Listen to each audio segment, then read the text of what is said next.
Hey there, it's Justin Caplin.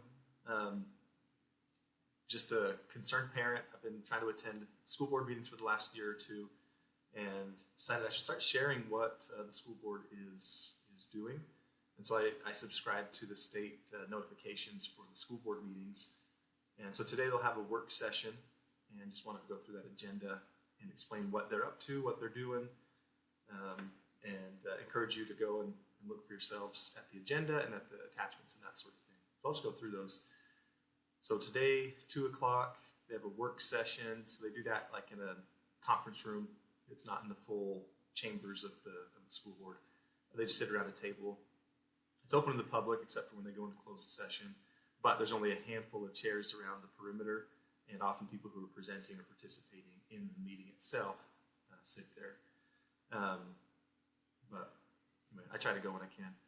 So number 1 on the agenda, UFA update. So I'm pretty sure that refers to the Utah Fits All Scholarship, which just started. It was passed last year, 2023, for Utah. Gives up to $8,000 to students who are, I guess, to parents or for the students who are doing something that's not like public schools. So it might be towards private school tuition, it might be towards curriculum for homeschool, things like that. So this is the first, I think, semester that it's being implemented. I think what this might, so this is being presented by Rusty Taylor.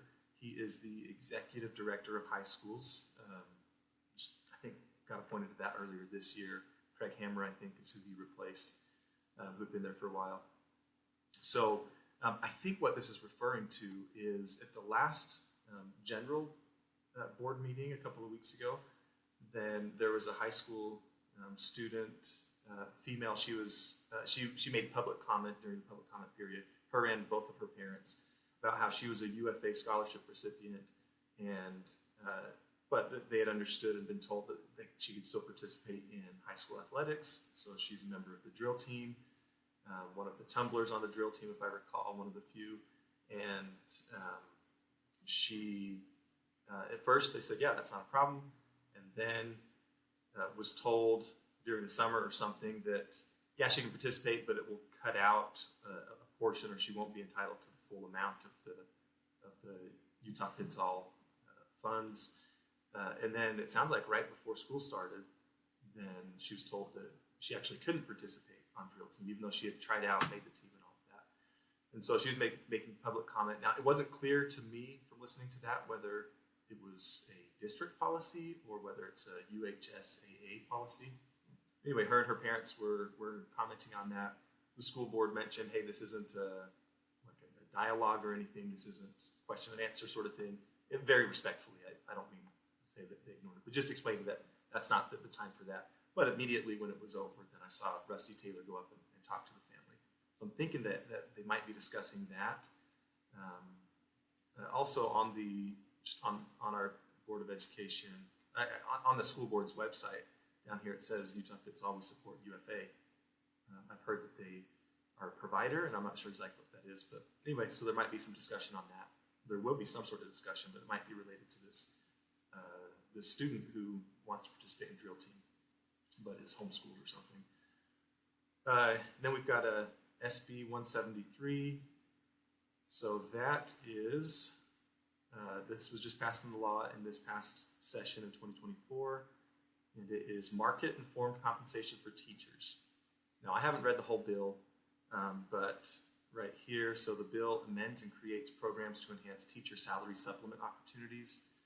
I've heard of the teacher salary supplement program. I don't really know what that is, but it says that it repeals and reenacts that as the salary supplement for highly needed educators program. So I don't know if this prior one, if that's the one where I think each year, like every teacher had kind of an extra couple thousand or a few thousand or something like that.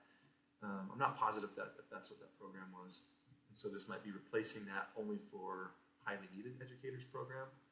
Anyway, amends the qualifying teaching areas for salary supplement for highly needed educators program to be high needs area, establishes the Excellence in Education Leadership Supplement program, or the program, describes the eligibility requirements for the program, requires a local education agency, LEA, to create an assessment process to identify eligible teachers. So my guess is this is what they're doing. They're talking about this, the eligibility requirements, and our school board, the LEA, needs to create an assessment process to identify eligible teachers. So my guess is that's what they'll be discussing today. Requires the Center for School of the Future to validate an LEA's determinations of teacher eligibility. I don't know who that is, but they'll have to validate our board's assessment and determinations. Requires the state school board or the State Board of Education to disperse funds for the program and makes technical changes. So you can see it was a repeal and replacement, so it's all red, other than, I guess, this part. So not sure exactly what it is. Look forward to hearing what they're doing, because that applies to our teachers and maybe some of the schools that are high, what did it say, high needs? High needs areas. So that should be interesting. That's going to be presented by Superintendent Richard Holmes. He's been in there for about a year and a half, something like that. Okay, then in the action, I guess there's a public comment on board action items. At these work sessions, I've never seen them open it up for public comments. I'm not sure how that works, but the action items. So we've got these TSSA. I don't know if the SLT, but the TSSA. That is the Teacher and Student Success Act TSSA program, and so it has basically it's got funds that the schools kind of have some leeway on how they do it, but they have to submit these this is a plan change. They have to submit the plan on what they want the funds for. It's done in, I think, consultation with each school's community council, but the TSSA funds themselves, the school community council doesn't actually get a say, like on the trust lands. Oh, SLT, that's probably the school land trust. Maybe that's what that stands for. But it's for different needs. So then when there's a change, because the money is allotted for a particular purpose, and so when the money it needs to be changed for whatever reason, the school decides to do something else with it, then they have to submit a request to change. So this is for Three Falls Elementary, out in Hurricane. So they're asking for, put aside $10,000 in our, that's the SITLA, school trust lands, plan to pay for math software. So students kindergarten through 5th grade could utilize the math extension program. We got a STEM grant for part of that. Anyway, in urgent need of more student Chromebooks, entire secondary classroom with no Chromebook access right now. I'd also like to add expenditure category to TSSA for supplies technology to help purchase these Chromebooks. So they're asking for a change there. Typically when I've seen these, they discuss them and I think I've always seen them be approved, but in my own children's school community council, I know they've talked about how they have to be very particular in order to get it passed, I think. Not sure, but I don't expect pushback necessarily. We'll see. What's this? South Mesa is the next one. Same thing. They're asking for a change, so to include funds paid for substitutes during professional development this year. Contracted. Anyway, so they explained what it is, what the original plan was, and why the change.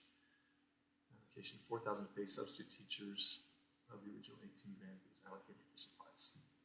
So South Mesa, and then we've got Legacy Elementary, same sort of thing. To include, we will pay teacher salaries for extra duty team meetings. Supports our goal that 75% of students will make typical or better progress and show a 3% increase in proficiency and Acadience, and that on rise on all 4th and 5th grade teams will achieve an MGP 50 or higher. Anyway, you can read that. Okay, so that's the action items. Sometimes they don't even discuss the particulars. They just say, hey, we've looked at these, and then they pass them usually. Discussion items, we've got Cheri Stevenson presenting the policy 2200 dress code policy. So I know towards the beginning of the summer, I think, then they talked about updating that and concerns with different application across different schools, middle school to high school, and from different schools around the district. And so they wanted something that's enforceable and that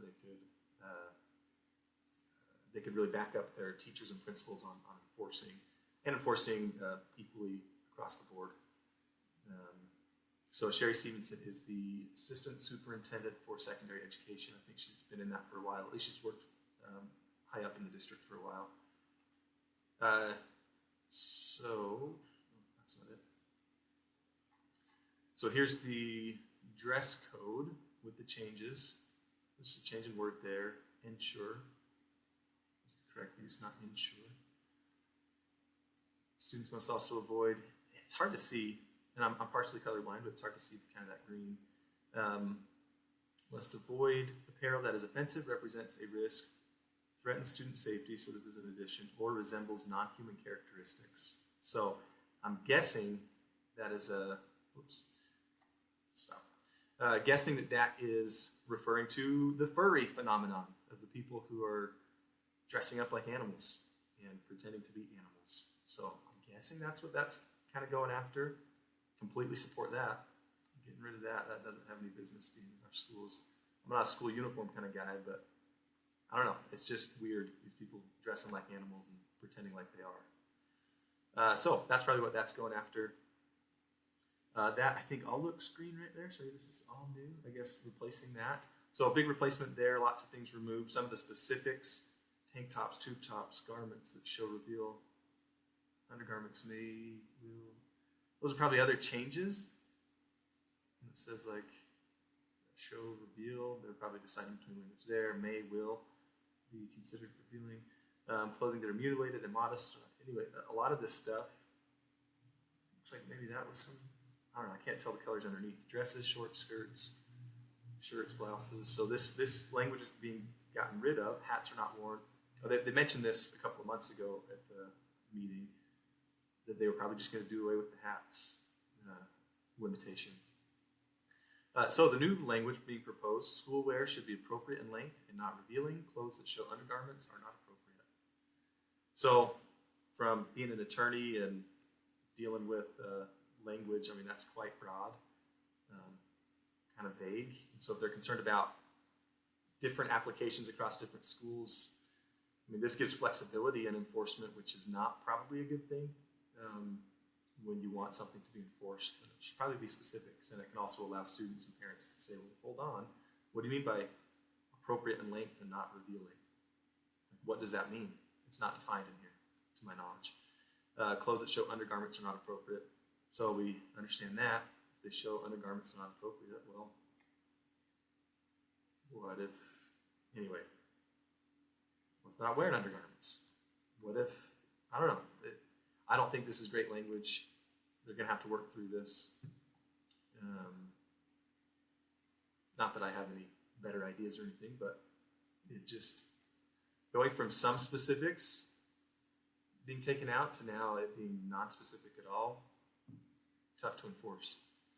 Down here with regards to disregards for. So a few changes there. It'll be interesting. Kind of, in a way, I guess I should read through these other things and see if it.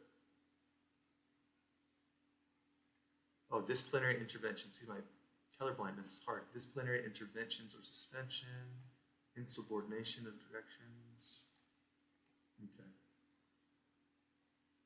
So that'll be an interesting discussion for sure. And whatever the policy is will be interesting. It comes out of it. Hopefully it's something they can enforce and help their teachers. I've talked with some teachers that I know that have to deal with that in middle school. And it's tough. And in high school. I guess high school and middle school teachers I've talked with. It's a problem. It starts with the parents. Parents, dress your kids appropriately. What does appropriate mean? I don't know. Okay, so that's that. And we've got school boundary change, also from Cheri. No details here, so don't know what school boundaries they're looking at. But this is a constant thing because of population demographics across the county, across the school district. So always having to look at boundary changes. Never a pleasant thing for the schools and for the families and things. So who knows? Maybe they'll be talking about, there's a school boundary change that just went into effect for, they closed down Coral Cliffs. And so students got routed to Paradise Canyon, I think Arrowhead and Red Mountain. I was talking with one of the administrators at Red Mountain, and they got 50 new kids or something like that. So it's a lot based on that school closing down. But anyway, who knows? Not sure specifics on what that will be. Anytime that gets developed and schools are looking at realigning, there tends to be lots of parents in the affected boundary areas that eventually will find out and be concerned and express their opinions. And then property and personnel items, they never put the specifics, they go into closed session, kick us all out. So that is it. Go and listen to your school board and pay attention. Sometimes there's stuff that's more controversial. Dress code policy, that could be controversial. Rest of the stuff, probably not. But it all impacts people. This UFA with this young lady from is trying to be Snow Canyon E-Show and get the UFA scholarship. Teachers affected by this one. Anyway, peace out.